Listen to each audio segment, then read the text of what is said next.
Why is Shaunaka Rishi, on behalf of all the sages, asking Suta Goswami, please narrate the pastimes of the Supreme Lord and his incarnations? They have already heard about it. Why are they wanting to hear about it again? Because Hari Leela Amrita, Hari Leela, the pastimes of Hari or Vishnu or Krishna, they are Amrita, they are nectarian. Nectarian means they are so sweet. They are so sweet. Kaha rasajnaha nu tripyeta. Which devotee can become satiated by hearing? Okay, I've heard. Enough number of times I heard. I don't want to hear again. Something else, new thing, let me hear. No. Which devotee is there who will respond like that? No devotee ever becomes satiated of hearing again and again the pastimes of the Lord. They are so sweet and so nectarian. They are so wonderful. To describe a devotee, the word used in this verse is rasajnaha. And Prabhupada translates rasajnaha as a devotee who can appreciate mellow tastes. In fact, we have to understand that this use of this word rasajnaha is very, very important. Because even in the beginning of the Srimad Bhagavatam, in the first canto, in the first chapter, the first few verses set the tone. They set the expectations. They explain for whom this Srimad Bhagavatam is meant for. Is it meant for people who are looking for some big achievement in life? They want to get a lot of wealth, or they want to get a lot of fame, some material possessions some people are desiring to possess. Is the Srimad Bhagavatam meant for that? Or is the Srimad Bhagavatam meant for people who are trying to gain something out of this material world? The Srimad Bhagavatam says that this Srimad Bhagavatam is meant for people who are trying to cross over this ocean of birth and death. And not only that, is the Srimad Bhagavatam meant for people who want to follow the different aspects of dharma?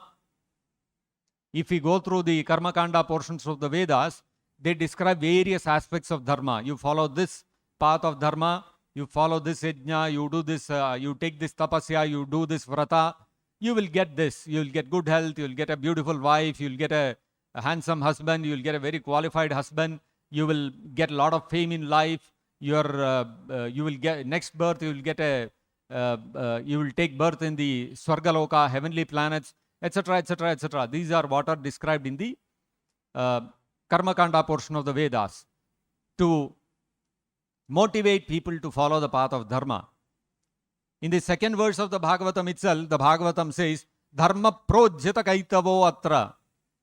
The Srimad Bhagavatam, in the very second verse of the first chapter of the first canto, kicks out all such kaitava dharma, all such pseudo-religious practices which are meant to simply continue to entangle us within this material world.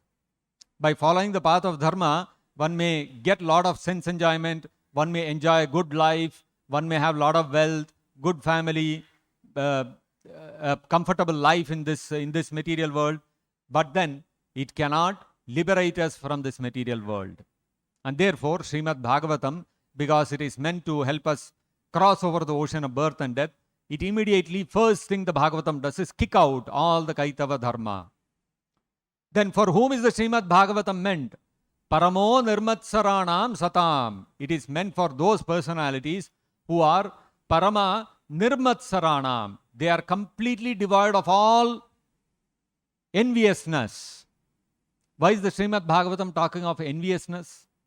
Because in the Bhagavad Gita itself, Krishna says that the knowledge about the Supreme Lord Krishna is meant for those devotees who are non-envious of Krishna.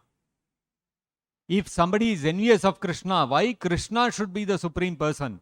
Why not somebody else?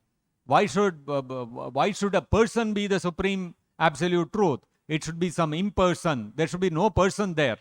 No person should occupy the post of Absolute Truth.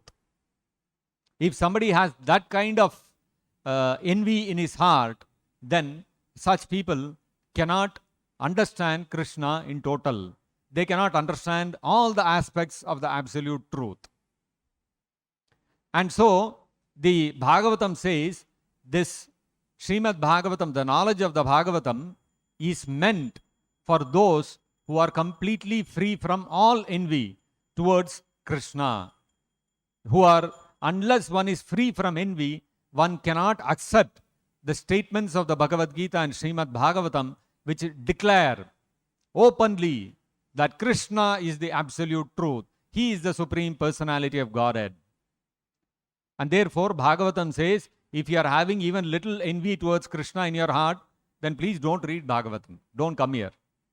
Only if you are ready to give up all your envy, ready to accept Krishna as the Supreme Person, then the Paramo Dharmatsaranam Satam, for such devotees, the Srimad Bhagavatam is meant for.